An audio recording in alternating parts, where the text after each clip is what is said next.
तो आज chapter number कौन सा है अपने पास में? 8वां चैप्टर नंबर अपने पास में 8 है और इसका नाम है हमारे पास में क्या? The sermon at Banaras. Chapter का नाम क्या हो जाएगा अपने पास? The sermon at Banaras. तो देखो बेटा, सबसे पहली बात तो वर्ड्स क्या है। सबसे पहला वर्ड दे रखा है सरमन। क्या होता है सरमन? जब भी किसी धार्मिक आदमी से या किसी संत से, किसी गुरु से कोई भी उपदेश दिया जाता है तो वो क्या कहलाता है? सरमन। क्या कहलाता है वो? सरमन। जैसे आपको पता होगा, एक तो वर्ड होता है प्रीच, उपदेश देना। ये भी खैर उपदेश होता है, लेकिन हम यहाँ सरमन तो स्पेशल, आप जो भी कोई विद्वान आदमी जो देता है ना, उसको अपन क्या बोलते हैं? सरमन। उपदेश तो कई बार हम भी दे देते हैं, कई बार ज्ञान की बात तो हम भी बता देते हैं ना, तो वो एक तरीके का प्रीच माना जाएगा केवल। लेकिन ये क्या है हमारे पास में? सरमन है। और ये कहाँ दिया गया? बनारस। ये जगह कौन सी है अपने पास में? बनारस। अब इसका मतलब आप क्लियर, किसी ने अगर चैप्टर पढ़ा हो तो किसी को पता भी होगा इसमें कि हमारे पास में ये जो बनारस में दिया गया उपदेश है वो किसके बारे में है? ये गौतम बुद्ध के बारे में। हमारे पास किसके बारे में? गौतम बुद्ध के बारे में। कुछ चीज़ें इसमें एक्टिविटी बेस्ड दी गई है जो हमें कोई खास इससे इतना मतलब नहीं है। सबसे पहले हम यहाँ पढ़ते हैं गौतम बुद्ध के जीवन के बारे में कि गौतम बुद्ध जो है उसका जन्म कब हुआ और पहले किस तरीके का जीवन जिया करते थे, है ना। सबसे पहले हम बात करते हैं गौतम बुद्ध के बारे में कि गौतम बुद्धा जन्म इसका हुआ था 563 BC और इसकी मृत्यु हो गई थी 483 BC। अभी आप देख रहे होंगे ये उल्टा चल रहा है सन, है ना। उल्टा कैसे चल रहा है? क्योंकि इसका जन्म हुआ है 563 ईसा पूर्व में और इसकी मृत्यु हुई है 483 ईसा पूर्व में। यानी आपको पता होगा ये जो हमारे इस समय पर जो सन चलते हैं, है ना, ये जो हमारे पास में सन चल रही है, ये चल रही है कब से? ईसवी। इसको अपन क्या बोलते हैं? ईसवी। और ये इसका स्टार्टिंग जो हुआ है वो हुआ है ईसा के जन्म से। आपने नाम सुना होगा ईसा मसीह का, है ना। ईसा के जन्म से स्टार्ट हुआ है। ईसा के जन्म से पहले का है गौतम बुद्ध, ध्यान रखना। ईसा के जन्म से कितने साल पहले का है? 563 साल पहले का है। और इसकी मृत्यु कब हुई थी ईसा के जन्म से? 483 साल पहले। अब बात समझ में आ गई। तो पहले जन्म हुआ है ईसाक से, इसलिए इसका जन्म हुआ है 563 ईसा पूर्व से और इसकी मृत्यु हुई है 483 ईसा पूर्व में। बिगैन लाइफ, इन्होंने अपना जीवन शुरू किया एज ए प्रिंस, एक राजकुमार के तौर पर, नेम्ड सिद्धार्थ। और इनका राजकुमार का नाम क्या था अपने उस समय पर? सिद्धार्थ। मतलब जब ये जन्मे थे, जब इनका महलों में जब ये रहते थे तो उस समय इनका नाम क्या हुआ करता था? सिद्धार्थ नाम था इनका, सिद्धार्थ गौतम। ठीक है। इन नॉर्दर्न इंडिया, कहाँ पर जन्म हुआ इनका? उत्तरी भारत में। कहाँ पर हुआ है? उत्तरी भारत में। एट 12, 12 साल की जब उम्र में थे, ही वॉज सेंट अवे, तो इन्हें भेज दिया गया फॉर स्कूलिंग। क्या करने के लिए? स्कूलिंग करने के लिए, स्कूल की शिक्षा लेने के लिए, है ना। कहाँ भेज दिया गया? In the Hindu sacred scriptures. और किसकी स्कूलिंग करने के लिए? हिंदू पवित्र जो धर्म ग्रंथ है। सैक्रेड का मतलब क्या होता है? पवित्र। और स्क्रिप्चर्स का मतलब क्या होता है? धर्म शास्त्र कह दो या धर्म ग्रंथ कह दो। तो हिंदू जो पवित्र धर्म ग्रंथ है उनको पढ़ने के लिए इनको क्या भेज दिया गया? स्कूलिंग के लिए इनके बाहर भेज दिया गया। एंड 4 years लेटर, और 4 साल के बाद, ही रिटर्न होम, ये घर पर लौटे, टू मैरी ए प्रिंसेस, एक राजकुमारी से शादी करने के लिए, एक राजकुमारी से विवाह करने के लिए 4 साल बाद ये लौटे। दे हैड ए सन, उनका एक बेटा था। एंड लिव्ड फॉर 10 years, और वो इसी प्रकार से कितने साल तक जिए? कितने साल तक रहे? 10 साल तक। कितने साल तक रहे इसी प्रकार से? 10 साल तक रहे। एज बी फिटेड रॉयल्टी, राजसी ठाट के साथ। बी फिटेड रॉयल्टी का मतलब होता है राजसी ठाट। राजसी ठाट समझ रहे हो? राजा का जो ठाट बाट होता है ना, बिल्कुल ठाट बाट समझ रहे हो, बिल्कुल ऐशो आराम का जीवन। राजसी ठाट बाट के साथ इस प्रकार से कितने साल तक रहे वो? 10 साल तक जिए। बेटा भी था, कोई दिक्कत नहीं थी, कोई परवाह नहीं थी बाहर की चीज़ों से, आराम से अपने राजमहल में रहे। At about the age of 25, लेकिन लगभग एज हुई इसकी कितने साल की? 25 साल की। लगभग जब उनकी एज 25 साल की हुई उस समय द प्रिंस, ये प्रिंस, ये राजकुमार जो था जिसका नाम क्या था, Siddhartha, heretofore shielded from the suffering of the world while out hunting, chanced upon a sick man, then an aged man, then a funeral procession, and finally a monk begging for alms. अब क्या हुआ? अब तक तो ये राशि ठाट बाट के साथ रहे, लेकिन जैसे इनकी एज कितने साल की हुई है, 25 साल की, ये राजकुमार जिसे अब तक, हेयर टू फोर, जिसे अब तक शील्डेड फ्रॉम, जिसे अभी तक बचाया हुआ था, जिस राजकुमार को अभी तक बचाया हुआ था, किससे, फ्रॉम द सफरिंग, सफरिंग का मतलब पीड़ाओं से, ऑफ द वर्ल्ड, संसार पर की, संसार की पीड़ाओं से इस राजकुमार को अभी तक तो बचाया हुआ था, लेकिन हुआ क्या, वाइल आउट हंटिंग, जब वो बाहर थे क्या करने के लिए, शिकार पर, किस पर बाहर थे ये, शिकार पर गए हुए थे, राजाओं का शौक होता है ना शिकार करना, है कि नहीं है, तो जब ये बाहर गए थे शिकार करने के लिए, तो क्या हुआ, चांस्ड अपॉन, इसे संयोग से मिला, चांस अपॉन का मतलब क्या होता है, संयोग से मिलना, इसे संयोग से मिलना, कौन कौन मिल गया, एक सिक मैन, एक बीमार आदमी, केम अक्रॉस बाय चांस, ठीक है, संयोग से मिलना, तो इसे संयोग से कौन मिल गया, कोई एक बीमार आदमी मिला वहां पर, फिर देन एन एज्ड मैन, फिर उसके बाद उसको कौन दिखाई दिया, एक उम्रदराज आदमी, बूढ़ा आदमी, भाई पहले तो इसको बीमार आदमी देखा, उसकी हालत इसने देख ली, फिर उसके बाद इसको कौन दिख गया, एक बूढ़ा आदमी देख लिया उसने, जो बिल्कुल ऐसे धीरे धीरे से बिल्कुल लकड़ी के उस पर वो चल रहा था, देन फिर इसके बाद ए फनरल प्रोसेसन, फिर उसके बाद इसने क्या देख लिया, एक दाह संस्कार की क्रिया देख ली, किसी को जलाया जा रहा था मृत्यु के उपरांत, है ना, उसको दाह संस्कार की, वो फनरल प्रोसेसन जो थी, दाह संस्कार की जो प्रक्रिया थी, वो इसने देख ली, इसने मतलब सारे दुखों का अनुभव कर लिया फिर वहां पे, एंड फाइनली और अंत में किसको देख लिया, एक साधु को देखा, किसको देखा, एक साधु को देखा, जो क्या कर रहा था, बैगिंग, मांग रहा था, मांगते हुए देखा, किसको, आम्स मतलब भिक्षा, क्या मांग रहा था साधु, भिक्षा मांगते हुए साधु को उसने देख लिया। इस प्रकार से मतलब उसने जितने भी संसार भर में दुख होते हैं ना, वो धीरे धीरे उसके सामने आने लग गए। अब राजा महाराजा महल में रह करके ऐसे दुखों को देख सकता है क्या, उसको तो मतलब ही नहीं पड़ रहा था, लेकिन जैसे उसने बाहर निकला तो उसने देख लिया क्या क्या चीज़ें, क्वेश्चन भी आएगा हमारे पास में कि उसने क्या क्या चीज़ देखा था, तो उसने संसार भर की पीड़ाओं को देखा, जिसमें कौन कौन सी थी, एक सिकमैन था, एक उम्र दराज व्यक्ति था, इसके अलावा फनरल प्रोसेसन, और लास्ट में उसने किसको देख लिया, एक साधु को भिक्षा मांगते हुए। दीज साइड्स, ये सारे जो दृश्य थे, सो मूड हिम, उन्होंने इसे इतना ज्यादा प्रभावित किया, इन सारे दृश्यों ने इसे इतना ज्यादा प्रभावित किया, दैट की ही एट वंस, की वह तुरंत ही, एट वंस मतलब तुरंत, वह तुरंत ही वेंट आउट, निकल पड़ा, इनटू द वर्ल्ड, इस संसार भर में, टू सीक एनलाइटमेंट। एनलाइटमेंट क्या होता है, आध्यात्मिक ज्ञान, एनलाइटमेंट क्या होता है, आध्यात्मिक ज्ञान यानी प्रकाश। तो इसीलिए इन सारे दृश्यों से वो इतना ज्यादा प्रभावित हो गया कि वह तुरंत निकल पड़ा इस संसार भर में, किसको ढूंढने के लिए, आध्यात्मिक ज्ञान की तलाश में, सीख का मतलब तलाश, ठीक है, आध्यात्मिक ज्ञान की तलाश में वो निकल पड़ा। कॉन्सर्निंग द सोरो ही हैड विटनेस, उन सभी दुखों से उन सभी दुखों के बारे में सोचते हुए, जिन दुखों को उसने क्या किया था, देखा था, विटनेस बना था, विटनेस का मतलब साक्षी बनना, जिन सारे दुखों को उसने देखा था, उन सभी दुखों के ऊपर चिंता व्यक्त करते हुए वह आध्यात्मिक ज्ञान की तलाश में संसार में निकल पड़ा। क्या होता है फिर उसके बाद, ही वंडर्ड, वह इधर उधर भटकता रहा, वंडर मीन्स क्या होता है, इधर उधर घूमना, ही वंडर्ड, वह इधर उधर घूमता रहा, भटकता रहा,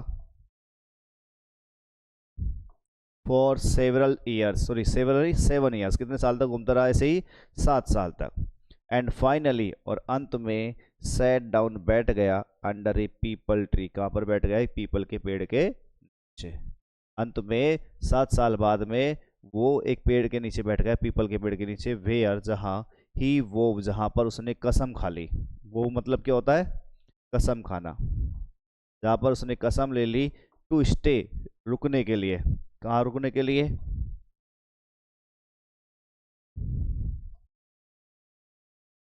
जहां पर उसने कसम खा ली रुकने के लिए, अनटिल एनलाइटमेंट केम, जब तक कि उसे क्या नहीं मिल जाता, ज्ञान की प्राप्ति नहीं हो जाती, ठीक है, जब तक कि उसे क्या नहीं आ जाता, ज्ञान की प्राप्ति नहीं हो जाती, तब तक उसने वहीं रुकने की क्या कर ली, कसम खा ली कि भाई मैं तो यहाँ से हिलूंगा भी नहीं, अब यहीं रुकूंगा उस पेड़ के नीचे। कौन सा पेड़ था, पीपल का ना।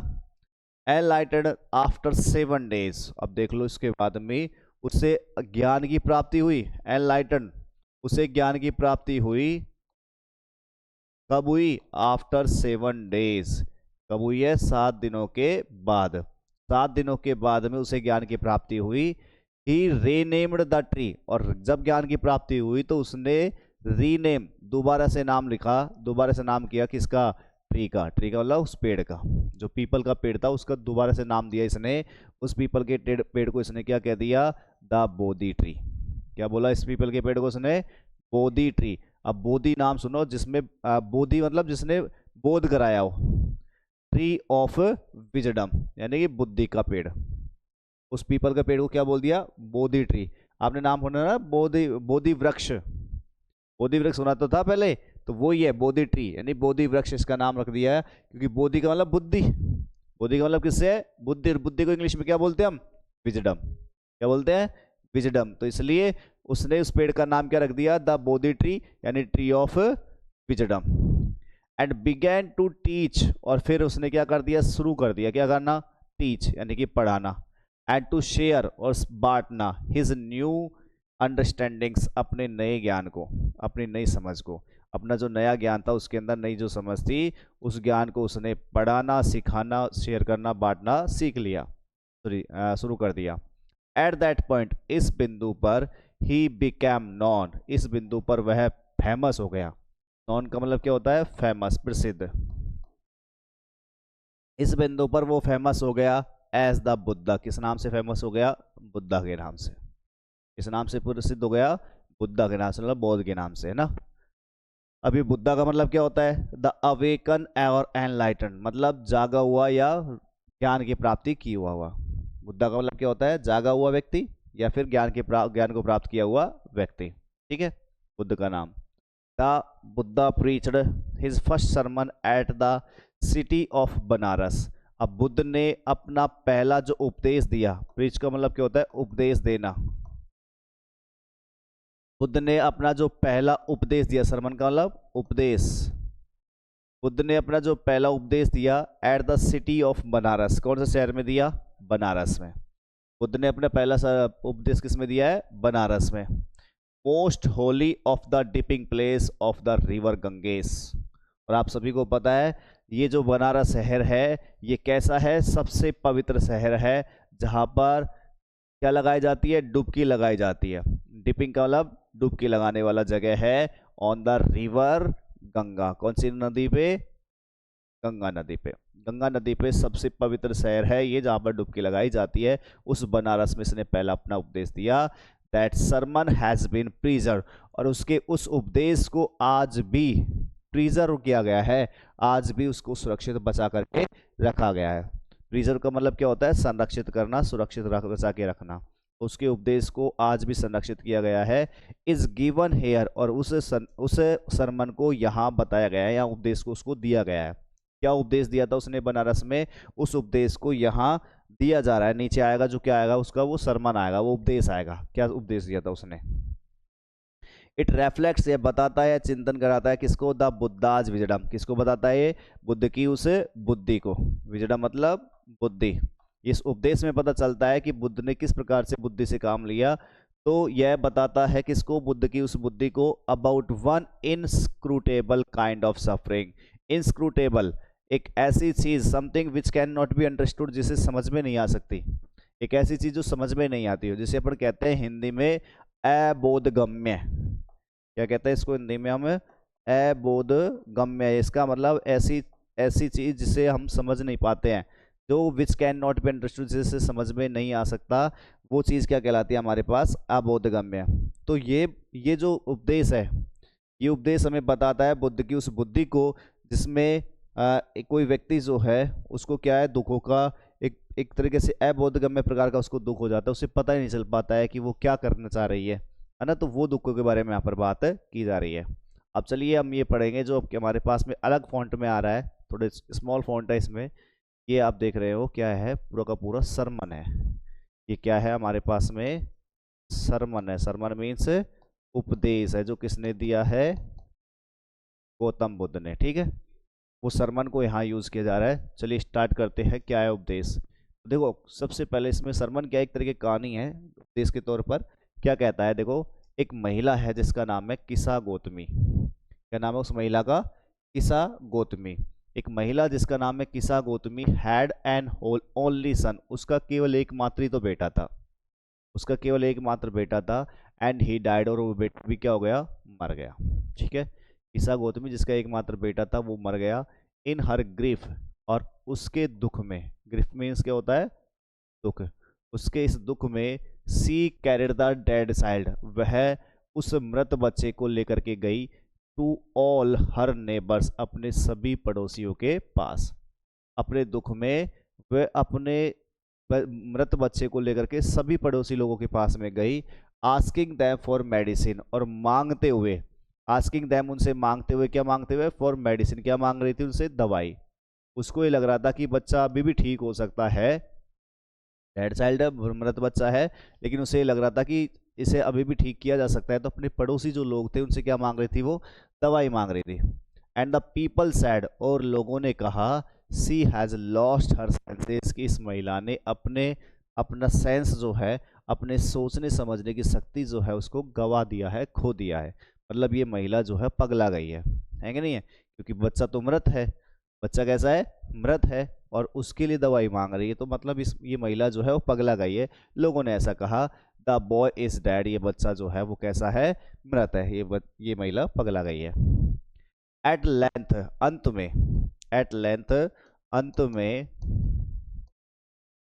किसा गौतमी मैट ए मैन, किसा गौतमी मिली, किससे मिली, एक आदमी से मिली। हु रिप्लाइड टू हर, उस आदमी ने उसे जवाब दिया, टू हर रिक्वेस्ट, उसकी उस निवेदन पर, उस आदमी ने उसके उस निवेदन पर जवाब दिया। क्या बोला वो आदमी, I can not give the medicine, एक वर्ड आ रहा है यहाँ से दी, ये एक आर्केइक वर्ड है। आर्केइक वर्ड क्या होता है, ओल्ड फैशन इंग्लिश वर्ड, मतलब पुराने चलन में कुछ इंग्लिश के वर्ड्स यूज किए जाते थे, उसमें से एक वर्ड कौन सा है, टी एच डबल ई, दी। आपको मैं थोड़ा सा, चलो आए गए तो मैं बता देता हूँ। एक हुआ करता था टी एच ओ यू, जो वर्तमान में इसे हम इंग्लिश में क्या लेते हैं, यू लेते हैं। ठीक है, ये वो यू कौन सा वाला, सब्जेक्ट वाला, सब्जेक्ट में होता है ना यू अपने पास में, ये ओल्ड फैशन वर्ड है टी एच ओ यू। एक इसकी जगह आया करता है T H I N E, ये होता है हमारे पास में योवर्स। एक होता है हमारे पास में टी एच डबल ई, ये होता है हमारे पास में यू, ये ऑब्जेक्ट वाला। ठीक है, और एक और है हमारे पास में टी एच वाई, ये हमारे पास में होता है योवर। ये कुछ आर्केइक वर्ड्स होते हैं हमारे पास, ओल्ड फैशन इंग्लिश वर्ड्स। ठीक है, बहुत पहले चला करते थे, पोइम्स के अंदर आज भी आपको यह देखने को मिल जाता है। यहाँ भी आया अपने पास एक आर्केइक वर्ड, कौन सा है, टी एच डबल दी। अब इसका मतलब क्या है पता है ना, क्या है इसका मतलब, यू है। अब और यू कौन सा वाला भी, ऑब्जेक्ट वाला है ना। ठीक है, तो वो देखो, किसा गौतमी जो है एक आदमी से मिली, उस आदमी ने उसके उस निवेदन पर जवाब दिया, क्या बोला, I can not give you medicine, मैं तुम्हें क्या नहीं दे सकता, मेडिसिन नहीं दे सकता। फॉर दाई भी आ गया, देख लो, दाई मतलब योवर, दाई मतलब योवर, तुम्हारे बेटे के लिए। बट आई नो, लेकिन मैं जानता हूँ, किसको जानता हूँ, ए फिजिशियन, एक चिकित्सक को जानता हूँ, एक व्यक्ति को जानता हूँ जो इस प्रकार की दवाई दे सकता है। हु कैन, जो दे सकता है, मैं तो नहीं दे सकता इस चीज़ की दवाई, लेकिन मैं एक चिकित्सक को जानता हूँ जो इस प्रकार की दवाई दे सकता है। एंड द गर्ल सैड, और उस लड़की ने कहा, pray tell me sir who is it, कि मैं आपसे प्रार्थना करती हूँ कि मुझे बताओ सर, हु इज इट, की वह आदमी कौन है। उस लड़की ने कहा, उस महिला ने कहा। एंड द मैन रिप्लाइड, उस फिर आदमी ने जवाब दिया, गो टू साक्य मुनि द बुद्धा, कि जाओ, किसके पास जाओ, साक्य मुनि बुद्ध के पास में तुम जाओ। किसा गौतमी रिपेयर्ड, अब किसा गौतमी जो थी वो शरण में चली गई, रिपेयर मतलब शरण में जाना। किसा गौतमी जो थी वो शरण में चली गई, किसके, टू द बुद्धा, बुद्ध के, एंड क्राइड, और वहां जाकर के रोने लगी। क्या कहती है? Lord and master give me the medicine that will cure my boy, कि हे मेरे मालिक, हे मेरे स्वामी, हे मेरे भगवान, गिव मी, मुझे दे दो, द मेडिसिन, क्या दे दो? दवाई दे दो। किसके लिए? That will cure my boy, जो मेरे बेटे का क्या करेगी? इलाज करेगी। क्योर मीन्स इलाज, कि मुझे क्या दे दो? मेडिसिन दे दो जो मेरे बेटे का क्या करेगी? इलाज करेगी। द बुद्धा आंसर, तो बुद्ध ने जवाब दिया, I want A handful of mustard, कि मेरे, सॉरी, बुद्ध ने जवाब दिया, क्या जवाब दिया? I want A handful of mustard seed, seed जानते हो? बीज। सीड मतलब क्या होता है? बीज। कि मुझे चाहिए, आई वांट, मुझे चाहिए, क्या चाहिए? ए हैंडफुल, हैंडफुल मतलब मुट्ठी भर, हैंडफुल मतलब मुट्ठी भर, कि मुझे चाहिए, क्या चाहिए? मुट्ठी भर, क्या चाहिए? सरसों के बीज चाहिए। सरसों के, मस्टर्ड मीन्स क्या होती है? सरसों। कि मुझे क्या चाहिए? मुट्ठी भर सरसों के बीज चाहिए, है ना। अब बुद्ध ने तो ये एक तरह से कहा कि मुझे क्या चाहिए? सरसों भर, सॉरी, मुट्ठी भर सरसों के बीज चाहिए, बस इतना सा ही सुना। इतने में तो, and when the girl in her joy promise to procure it, the Buddha added, इतने में ही वो जो लड़की थी, वो जो महिला थी, वो बहुत ज़्यादा खुश हो गई, और खुश होकर के उसने प्रॉमिस कर दिया, वादा कर दिया, टू प्रोकर, प्रोकर का मतलब उपलब्ध कराना, प्रोकर मीन्स उपलब्ध कराना, उपलब्ध कराने के लिए उसने वादा कर दिया, फ्रॉम ए, इट, इस चीज़ को उपलब्ध कराने के लिए वादा कर दिया। इतने में बुद्ध ने फिर आगे बोल दिया, द बुद्धा एडेड, बुद्ध ने अपनी बात में आगे जो इजाफा किया, क्या बोले लगा Buddha? The mustard seed must be taken from a house where no one has lost a child, husband, parent or friend.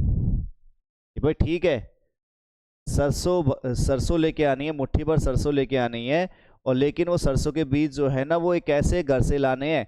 The mustard seed must be taken, यानी सरसों के जो बीज है निश्चित रूप से, मस्ट का यूज किया है, और कहीं से नहीं, निश्चित रूप से उसी घर में से आने चाहिए जहां से किसी भी व्यक्ति ने ना तो कोई अपना बच्चा खोया हो, ना कोई पति खोया हो, ना कोई माता पिता खोए हो, ना कोई दोस्त, मतलब अपने किसी भी सगे संबंधी को ना खोया हुआ हो। ये केवल ऐसे ही घर से आपको क्या लेके आने हैं? मुट्ठी भर बीज लेके आना है सरसों के। Poor Kisa Gotami now went from house to house, अब बेचारी किसा गौतमी जो थी वो गई, आ गई, फ्रॉम हाउस टू हाउस, एक घर से दूसरे घर तक गई, एंड द पीपल पिटीड हर, अब लोगों ने उसके ऊपर दया भी दिखाई। जब वही अभागी इधर से उधर भाग रही थी तो लोग बाग उसके ऊपर दया दिखाने लगे, लोगों ने उसके ऊपर दया दिखाई, एंड सैड, और कहा, हेयर इज मस्टर्ड सीड, ये लो भाई, क्या ले लो? ये रहे मस्टर्ड सीड, मस्टर्ड के बीज, टेक इट, इसे ले लो। बट वैन सी आस्क्ड, लेकिन जब उसने उनसे पूछा, did a son or daughter, a father or mother die in your family, लेकिन जब उस किसा गौतमी ने उन लोगों में से, मतलब जिसने दिया, तो उससे पूछा कि क्या तुम्हारे परिवार में कोई बेटा, कोई बेटी, कोई पिता या माँ जो है वो मरी है? तो दे आंसवर्ड हर, तो उन्होंने जवाब दिया, क्या जवाब दिया? अलास। याद करो, अलास किसके लिए यूज होता है? दुख के लिए, ना। तो किसके लिए यूज करते हैं? अलास। दुख की बात तो ये है, the living are few but the dead are many, लेकिन उन लोगों ने जवाब दिया कि भाई जीवित आदमी तो फ्यू हैं, फ्यू का मतलब कुछ एक ही बचे हैं, जबकि जो डेड है, मरे हुए हैं, वो कितने हैं? मैनी, मैनी का मतलब ज्यादा है, हमारे घर से तो बचने वाले तो बहुत ही कम है, मरे हुए ज्यादा है। Do not remind us of your over deepest grip, उससे कह दिया आगे कि हमारे जो डीपेस्ट ग्रिफ है, डीपेस्ट ग्रिफ का मतलब गहरा दुख है, हमारे जो सबसे गहरे दुख है उनको क्या मत करो?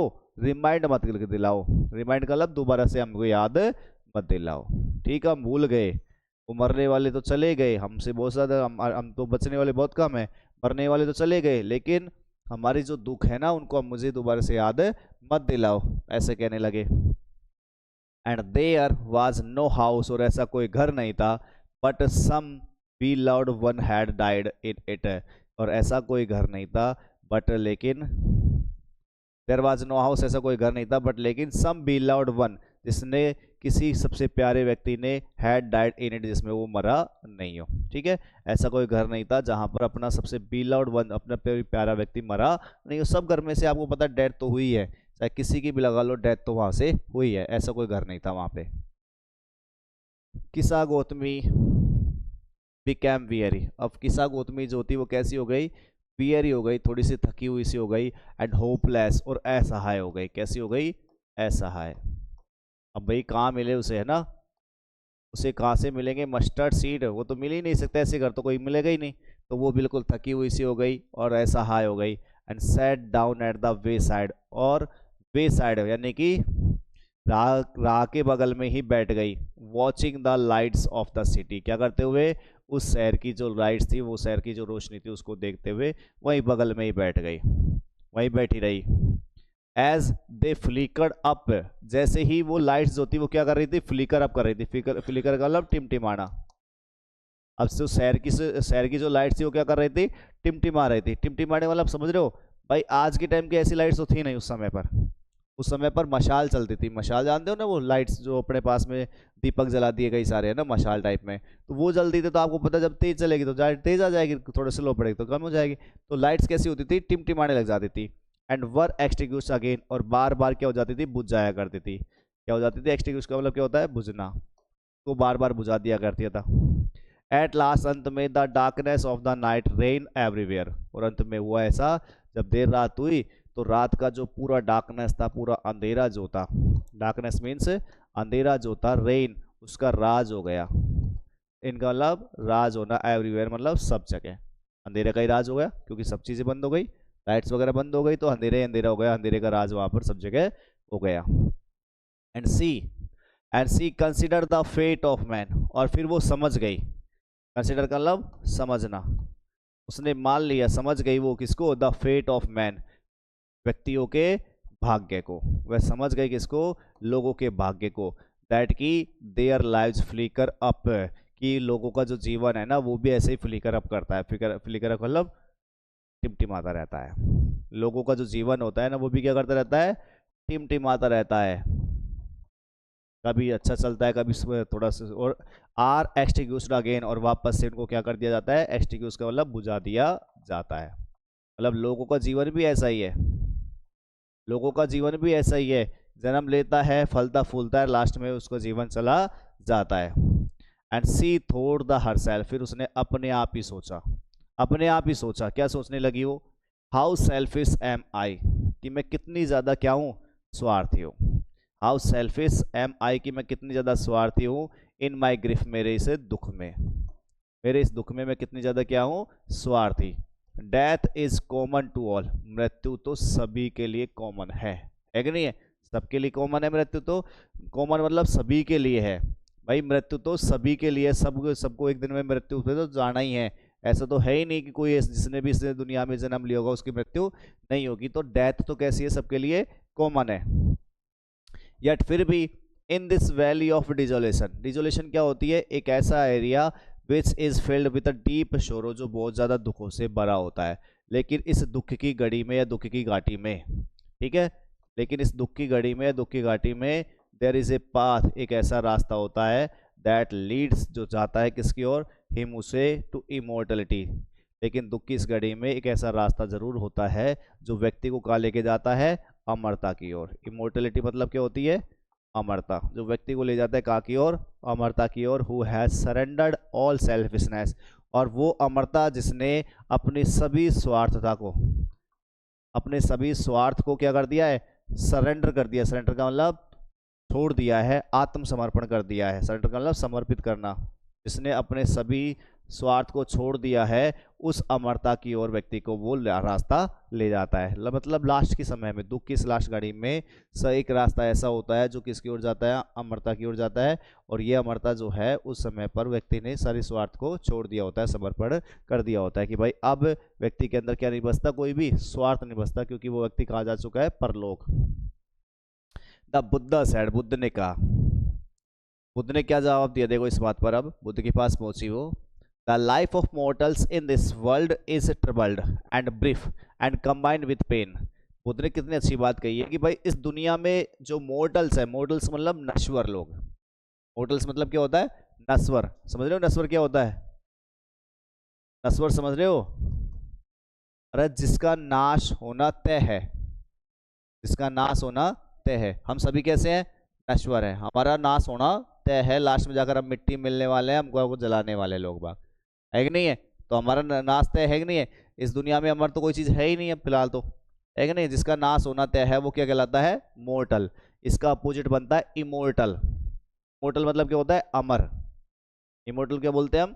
अमर। और उसका मोर्टल अपोजिट हो गया तो नश्वर। तो जो नश्वर लोग हैं उनका जीवन इस दुनिया में, जो नश्वर लोग हैं उनका जीवन कैसा है? ट्रबल्ड, परेशानियों से भरा हुआ है। कैसा है उनका जीवन? संक्षिप्त है, छोटा है। कैसा है? संक्षिप्त है। कंबाइन विथ पेन, और उनका जीवन चलता रहता है किसके साथ साथ? दुख के साथ साथ। पेन मतलब दुख है। फॉर क्योंकि there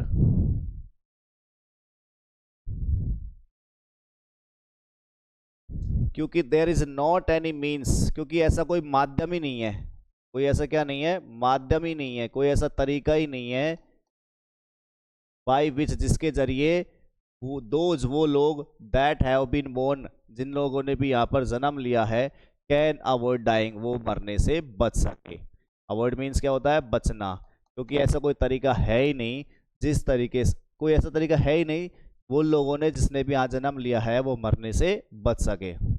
after reaching old age, बुढ़ापे में जाने के बाद, देयर इज डेथ। सामान्य सी बात, बुढ़ापे में जाने के बाद क्या तय है हमारे पास? मृत्यु तो तय है, डेथ होना तय है बुढ़ापे में जाने के बाद। Of such a nature are living beings, और ऐसा ही नेचर, ऐसा ही प्रकृति, ऐसा ही व्यवहार होता है, ऐसा ही स्वभाव होता है किसका?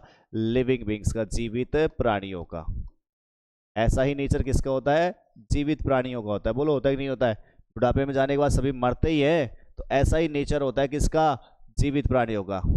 As ripe fruits are early in danger of falling, so mortals when born are always in danger of death. एक एग्जांपल दे रखा है, एज जैसे कि राइप फ्रूट्स को आप देख लो। राइप फ्रूट्स का मतलब पके हुए फल। पके हुए फल जो होते हैं, are early in danger of falling, उनके ऊपर गिरने का खतरा ज़्यादा होता है कि नहीं है? कच्चे फलों को आप देखो, क्या नाम, पेड़ में बिल्कुल यूं के यूं बने रहते हैं, जैसे ही वो पक जाते हैं अपने आप ही नीचे गिर जाते हैं। गिरते ही नहीं गिरते। तो वही कह रहे हैं यहाँ से कि पके हुए फल जो होते हैं आर अर्ली इन डेंजर, उन पर जल्दी खतरा होता है किस चीज़ का? फॉल होने का। फॉल का मतलब नीचे गिरने का। सो इसी प्रकार से मोर्टल्स, इसी प्रकार से जो हम नश्वर लोग हैं, मोर्टल्स मतलब नश्वर लोग, वैन बॉर्न, जब हमने जन्म लिया है, तो आर ऑलवेज इन डेंजर, हम लोगों के ऊपर हमेशा खतरा होता है किस चीज का? मृत्यु का। समझा रहा है यहाँ से, है ना, अच्छे तरीके से, कि भाई पके हुए फल जो जैसे गिर जाते हैं उसी प्रकार से हमने जब यहाँ जन्म लिया है तो हमारे ऊपर भी हमेशा खतरा होता है किसका? मृत्यु का। As all earthen vessel made by the potter end in being broken, so is the life of mortals. और एक और एग्जाम्पल, जैसे कि सभी मिट्टी के बर्तनों को ही देख लो। अब तुम मिट्टी के बर्तनों को देख लो, जैसे मटके को देख लो, है ना। तो जैसे कि सारे के सारे मिट्टी के जो बर्तन है, मेड बाई, जो बनाए जाते हैं किसके द्वारा? पोटर मतलब कुम्हार के द्वारा। उन मिट्टी के बर्तनों को देख लो जो बनाए जाते हैं कुम्हार के द्वारा, एंड वो समाप्त हो जाते हैं इन बीइंग ब्रोकन, टूटे जाने पर ही हो जाते हैं ना, खत्म हो जाते हैं टूटे जाने पर ही। ठीक उसी प्रकार से सो is the life of mortals, ऐसा ही जीवन होता है किसका? नश्वर प्राणियों का। बोथ यंग एंड अडल्ट, दोनों, चाहे वो छोटे हो चाहे वो बड़े हो, दोनों, चाहे वो यंग हो छोटे हो, चाहे वो एडल्ट हो बड़े हो। बोथ दोज, चाहे वो दोनों कौन से? Who are fools and those who are wise, चाहे दोनों ही हो, चाहे वो मूर्ख हो चाहे वो बुद्धिमान हो। All fall into the power of death, सभी को गिरना होता है द पावर ऑफ डेथ, मृत्यु की उस शक्ति में। चाहे वो मूर्ख हो चाहे वो बुद्धिमान हो, चाहे युवा हो चाहे वो बूढ़ा हो, सभी को गिरना पड़ता है किसमें? द पावर ऑफ डेथ में। All are subject to death, सभी लोग अधीन होते हैं किसके? मृत्यु के। सभी लोग सब्जेक्ट होते हैं, सब्जेक्ट का मतलब अधीन, सभी लोग अधीन होते हैं किसके? मृत्यु के। सबको जाना कहां पर है? डेथ में ही घुसना है। आगे कहता है यहां से, of those who overcome bye death depart from life, A father can not save his sun nor kinsman their relations. अब भाई उनको देख लो, चाहे तुम, जो आदमी आपसे पहले चले गए इस दुनिया को छोड़ करके, ऊपर पहुंच चुके हैं, वो भी अपने बेटों को, अपने संबंध, सगे संबंधियों को नहीं बचा सकते। बचा सकते हैं क्या? जो हमसे पहले वो दुनिया छोड़कर चले गए, ऊपर पहुंच चुके हैं, क्या वो अपने बेटों को, अपने जो भी सगे संबंधी है, क्या उनको यहाँ बचा लेंगे? क्या कोई नहीं कर सकता ये काम। ये कह रहा है ऑफ दोज, वो लोगों में से, हु जो भी, ओवरकम बाय डेथ, जिन्होंने विजय प्राप्त कर ली किसके ऊपर? डेथ के ऊपर। मतलब जो मृत्यु को जीत करके कहाँ पहुंच चुके हैं? ऊपर जा चुके हैं। डिपार्ट फ्रॉम लाइफ, जीवन से ऊपर जा चुके हैं वो लोग को देख लो। A father can not save his son, एक पिता जो है अपने बेटे को नहीं बचा सकता। नॉर किन्समैन देयर रिलेशन, ना ही कोई रिश्तेदार, किन्समैन मतलब रिश्तेदार, ना ही कोई रिश्तेदार जो है अपने संबंधों को बचा सकता है। कर सकता है क्या ये काम कोई? मार्क, ध्यान दो तुम, while relatives are looking on or lamenting deeply, one by one mortals are carried off like an ox that is led to the slaughter। क्या कह रहा है आगे देखो, while जब relatives are looking on, जब सगे संबंधी जो है उनको देखा जाता है, lamenting deeply, उनके ऊपर जब बहुत ज़्यादा विलाप किया जाता है, लेमेंट का मतलब रोना देना, जब किसी की मृत्यु के ऊपर जब रोना धोना किया जाता है ना, वो होता है लेमेंट। डीपली, बहुत गहनता से, one by one mortals are carried off, एक एक करके जब नश्वर लोगों को ले जाया जाता है। लाइक एन ऑक्स, किसकी तरह? एक बैल की तरह। दैट इज लैड, जिस बैल को ले जाया जाता है, टू द स्लाटर, किसके लिए? काटने के लिए। स्लाटर मतलब कटाई, संहार। क्या कहना चाह रहा है देख लो यहाँ से कि भाई सगे संबंधियों को तो क्या है, विलाप भी करते रहते हैं। जब किसी की मृत्यु हो जाती है, जब देख लो किसी की मृत्यु हो जाएगी तो वो विलाप, रोना धोना भी करते रहेंगे, देखते रहेंगे, लुकिंग ऑन, देखते ही रहते हैं, जिस समय पर एक एक करके इन नश्वर लोगों को ले जाया जाता है दाह संस्कार करने के लिए। यही होता है ना, रोते रहते हैं और देखते रहते हैं, बस यही काम करेंगे। जब उनको ले जाया जाता है किसकी तरह? बिल्कुल एक बैल की तरह, जैसे कि एक बैल को स्लॉटर करने के लिए, उसको काटने के लिए, उसको एक तरीके से बलि देने के लिए ले जाया जाता है, ठीक उसी प्रकार से लोग भी देखते रहते हैं। So the world is afflicted with death, इसीलिए दुनिया जो है वो ग्रस्त है, किससे ग्रस्त है? विद डेथ, किससे ग्रस्त है ये दुनिया? मृत्यु से। टीके का मतलब क्या होता है? क्षरण से। क्षरण जानते हो? क्षरण क्या होता है? नाश, ठीक है। क्षरण को क्या बोलते हैं हिंदी में? नाश। टीके का मतलब नाश। ये दुनिया जो है वो एफ्लिक्टेड है, ग्रस्त है, संबंधित है किससे? मृत्यु से और क्षरण से। देयरफॉर, इसीलिए, the wise do not grieve, इसीलिए बुद्धिमान लोग क्या नहीं करते? दुखी नहीं होते। इसलिए बुद्धिमान लोग दुखी नहीं होते। नोइंग, ये जानते हुए, the terms of the world, ये क्या है? संसार का नियम है।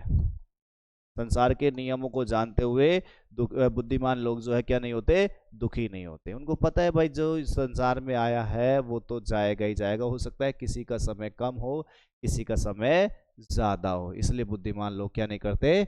दुख नहीं बढ़ाते इन चीजों का। जानते हैं किसको? संसार के नियमों को जानते हुए। Not from weeping nor from grieving will anyone obtain peace of mind. ये भी मत सोचना कि अगर कोई किसी व्यक्ति की मृत्यु हो गई, आप उसके लिए दुख व्यक्त कर रहे हो, रो रहे हो, विलाप कर रहे हो बुरी तरीके से, उससे उस व्यक्ति को क्या नहीं मिलने वाली? कोई भी शांति उसे मिलने वाली नहीं है। क्या कह रहा है? नॉट फ्रॉम वीपिंग, यानी कि रोने धोने से भी नहीं मिलेगा।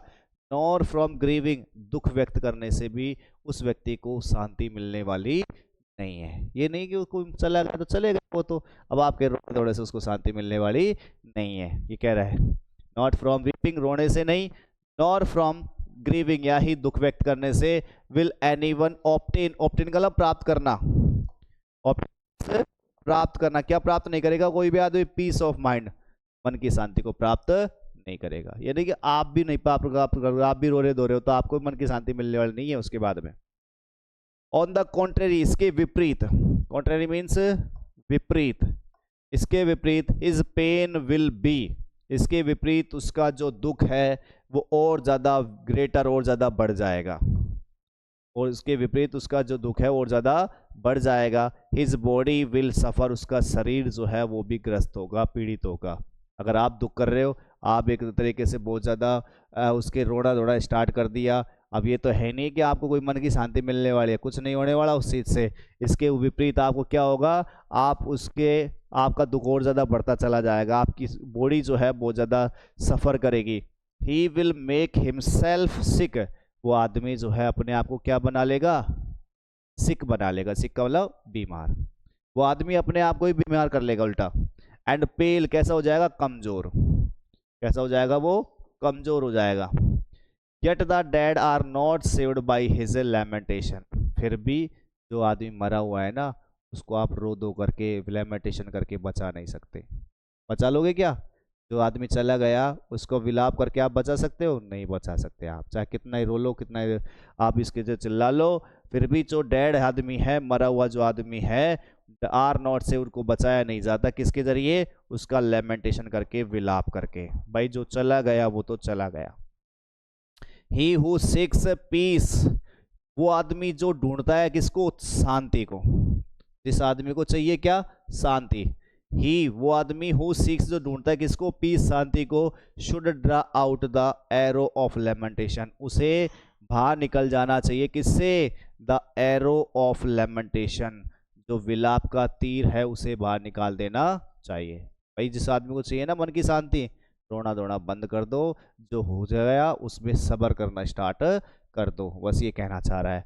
तो लेमेंटेशन का मतलब विलाप, उस आदमी को विलाप करने का जो तीर है उससे बाहर निकल जाना चाहिए। उस आदमी को शिकायत का जो तीर है कि भाई मेरे को छोड़ करके चला गया, ये हो गया वो हो गया, जो शिकायत करते रहते हैं, इनसे बाहर निकल जाना चाहिए।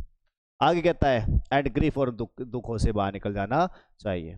ही वो आदमी who has drawn out the arrow and has become composed will obtain peace of mind, और वो कहता है वो आदमी जिसने इस लेमेंटेशन का जो एरो है, लेमेंटेशन का जो तीर है, विलाप करने का, रोने देने का जो तीर है, उससे जो आदमी बाहर निकल गया है, ड्रॉन आउट, जिसने अपने आप को बाहर निकाल लिया है, हैज बिकम कंपोज्ड, जो आदमी क्या हो गया, कंपोज हो गया। कंपोज का मतलब स्थिर, कंपोज मीन्स स्थिर, स्थिर समझ रहे हो, ठीक है, हो गया जो हो गया, ठीक है, इतना अपने आप को उसने बना लिया है, जो आदमी स्थिर हो गया है।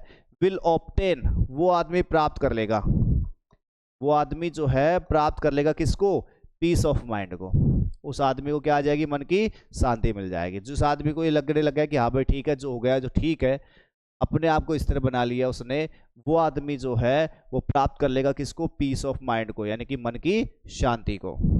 ही वो आदमी हु हैज ओवरकम ऑल सोरो, और वो आदमी जिसने अपने सभी दुखों को जीत लिया है, अपने सभी दुखों को विजय प्राप्त कर लिया। ओवरकम का मतलब क्या होता है, जीतना या वश में करना, जिसने अपने सभी दुखों को जीत लिया है, विल बिकम, वो आदमी हो जाएगा, क्या हो जाएगा, फ्री, वो आदमी स्वतंत्र हो जाएगा, किससे, फ्रॉम सोरो, यानी कि दुखों से। एंड बी ब्लेस्ड, और उस आदमी के ऊपर हमेशा क्या रहेगा, भगवान का आशीर्वाद रहेगा। जिस आदमी ने दुखों को जीत लिया है, एक तरीके से कह सकते हैं वो आदमी ही रियल में फ्री है, किससे, दुखों से, और उस आदमी के ऊपर हमेशा से क्या रहेगा, भगवान का आशीर्वाद रहेगा।